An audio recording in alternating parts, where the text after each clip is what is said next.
Welcome to Convo Fango. Today we are talking about the Chainsaw Awards. Just want to need Jason to edit in the chainsaw. We got the writer and director of the 2023 award show, Michael Verratti, in the house. Well, hello. I am so excited to be here with you, mostly because it's the week of. We're here, the celebration, but also because you and I got to spend a lot of time together over the course of the making of the Chainsaw Awards. You play a prominent role in the ceremony. I don't know what spoilers we can give, but it feels like a celebratory week. It's very much a celebratory week, and that is, if you don't know me, I love celebrations, guys. So this is extremely my shit. I love horror and I love celebrations, and that's what this whole week is about. So I'm here for it. What was your favorite part of this whole journey, would you say? I think that for me, the best part of it was the actual shooting of the awards, which we shot over the course of 2 days at Wolfpack Studios in Burbank. We got an amazing array of presenters and guest stars and little cameos. And yeah, it was very stressful to try and get all of these amazing people into the schedule. But when we set out and did it, and it happened, and it was sort of like a who's who soiree, and it was just really like a lovely couple days that, even though it was stressful, it felt fun, and I really enjoyed being there and seeing everyone and seeing their excitement about being part of this thing that is a celebration of this genre we all love. I love that you mentioned that, because literally everyone that showed up was so excited to be there. Like, we were stoked to be making this and celebrate the people that we want to celebrate, like the best of horror this year. But everyone that showed up was just so excited to be there for the same reason. Like, we're all fans, which is the coolest part about it. Yeah, and I think it's one of those things where this genre specifically allows you to be part of it and also celebrate it in a way that I can't think of other aspects of the industry that do that, Right. Yeah. Do you ever stop like in the middle of it, and like, I know it's like stressful and there's like a million things going on, and you have like, I'm like, Michael, excuse me, one more question for you. But are you ever like just kind of stop and be like, fuck, okay, that was cool. Like, that was a cool moment. Like, just let me just stop and register that moment because that was fucking cool. Yeah, there were a few moments like that. The days were very packed. I mean, I think on one day we got through something like 40 presenters. And so there weren't a lot of moments where I was able to literally pause and take it all in. But I remember there was a point where a very, iconic person who secrets stepped out onto the stage, asked me a question. I did the direction, and then I paused and I was like, oh, I just directed this person who's a literal legend, and they're excited to be here doing my script on the set that my partner built. And it's like, oh my gosh, this is amazing, I love that. I'm always like, please, like, take time. Like, I know there's not really time, but just take 3 seconds just to be like, okay, just make a mental note to come back to this, because like 13-year-old version of you is freaking the fuck out, and like, you're living your dream right now. So just make sure you go back to that and like fully appreciate it, Exactly. Yeah. No, it was a really marvelous experience. It was really great to work with David Dastmalchian again. And of course, to get to bring my dear girlfriend Peaches Christ into the fold as the co-host this year. She joined David as one of the co-hosts, and Peaches and I get to work together all the time. But I think to see her and David together, and their energy is just so good. I think people are going to be so excited. It's really special, and it was special to me. You've likened this to the Muppet Show. Do you want to talk about that a little bit?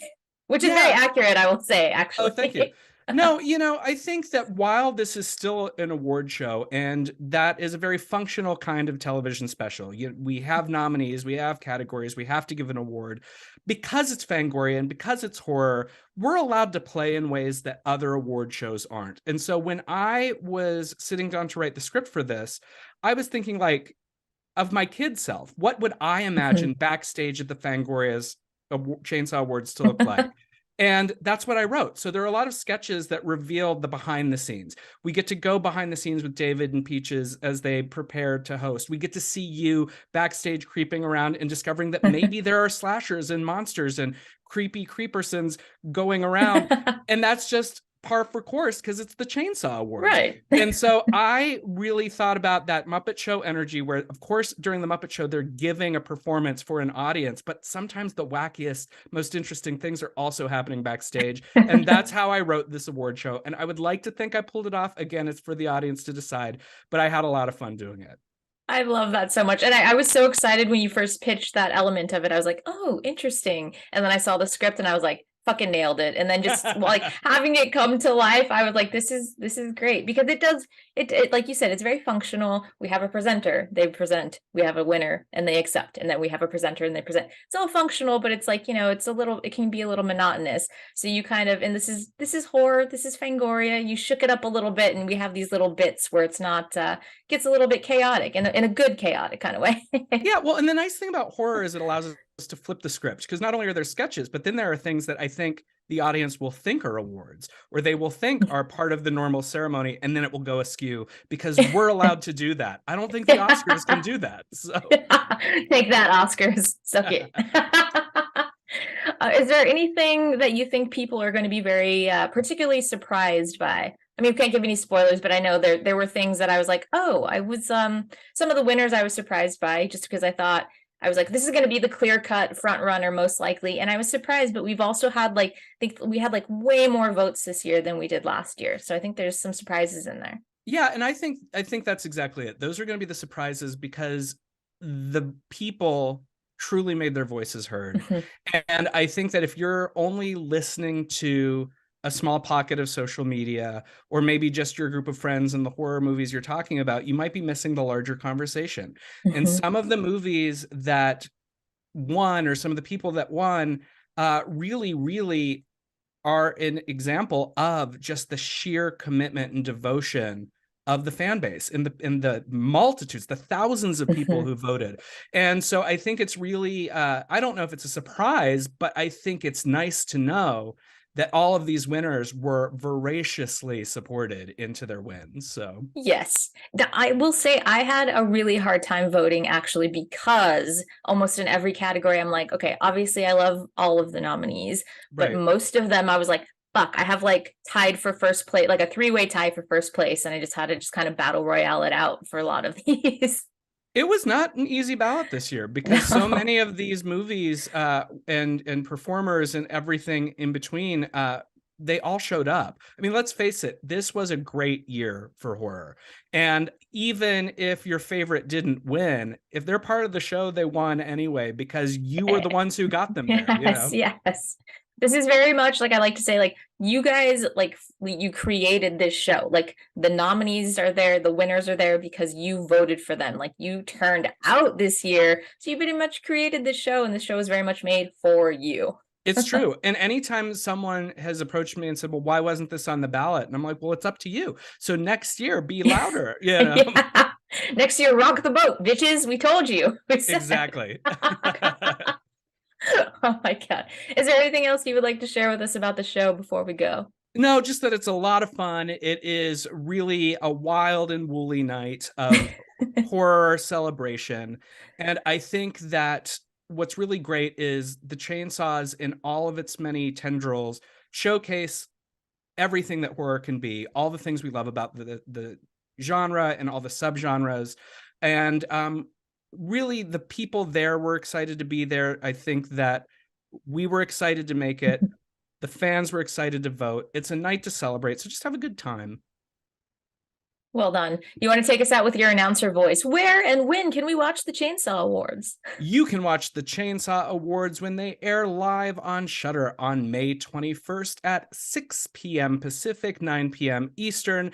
And then when it gets added to the Shudder catalog, I believe the next day, forever and always, till the end of time, until they decide otherwise. But also, make sure to tune in at least 30 minutes in advance to the Red Carpet Pre-Show, hosted none other than you. Oh, yes. Please tune in for the pre-show. And you know where that's happening. That's on YouTube, yes? It's going to be on our socials, but definitely on our YouTube. So make sure you tune into the YouTube. We'll have all the details there. And at least 30 minutes before the show, I would say, walk in the red carpet, saying hello to our guests before we get you primed for the Prime Muppet Hour. Yay. Yay. All right, Michael, thank you so much. I'm so proud of you and everybody, honestly. I just feel like when you watch something come like this from the inception, and then you see it become this actual living, breathing thing. It's just always so exciting. And I saw the blood, the sweat, and the tears that went into this. So it's like I just feel like a proud mom of everybody. And I'm like, oh, everyone did so well. Well, I appreciate your words. I thank you for being there for the journey and for all you contributed. And I'm just excited now for people to tune in. So do that. Tune in. Yay! And then tag us, hashtag Chainsaw Awards. I want to see your fits. I want to see your snacks. I want to see your reactions. Don't yell at us though. Just tag us in the nice stuff. But I would really like to see their snacks. Like I want to know what. I really want to see. I love a themed menu. I love themed cocktails. I'm like, I want to see your drinks, your snacks, and your outfits. Yes, absolutely. All right, it's a party.